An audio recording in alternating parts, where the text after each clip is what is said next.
एक सेठ से लक्ष्मी जी रूठ गई। जाते हुए बोली, मैं यहां से जा रही हूं, अब मेरी जगह नुकसान आएगा, तैयार रहना, और अगर तुम जाते जाते मुझसे कुछ मांगना चाहते हो तो बोलो।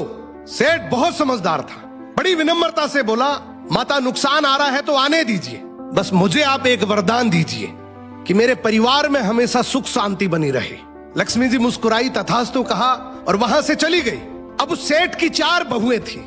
कुछ दिनों बाद सबसे छोटी बहू खिचड़ी बना रही थी। उसने खिचड़ी में नमक डाला और अपने काम में व्यस्त हो गई।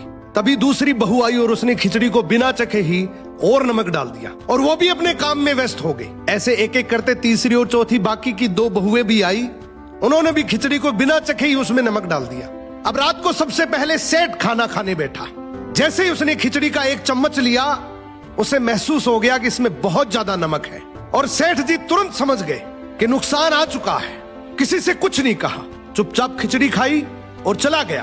अब सेठ के बाद खाना खाने की बारी आई सबसे बड़े बेटे की। बेटे ने खिचड़ी का 1 निवाला लिया। उसने परिवार वालों से पूछा, पिताजी ने खाना खा लिया? उन्होंने कुछ कहा? तो बाकी सबने जवाब दिया, हाँ पिताजी ने तो खाना खा लिया, लेकिन किसी से कुछ नहीं कहा। तो बड़े बेटे ने भी चुपचाप खिचड़ी खाई और चला गया। ऐसे ही करके परिवार के बाकी सारे सदस्य एक एक करके आए, अपने से पहले वालों के बारे में पूछा, कुछ नहीं कहा, चुपचाप खिचड़ी खाई और चले गए। अब रात को सेठ जी सो रहे थे, सपने में नुकसान आया और हाथ जोड़कर बोला, भाई मैं यहां से जा रहा हूं, मैं यहां नहीं रह सकता। तो सेठ जी ने पूछा, क्यों, क्या हो गया?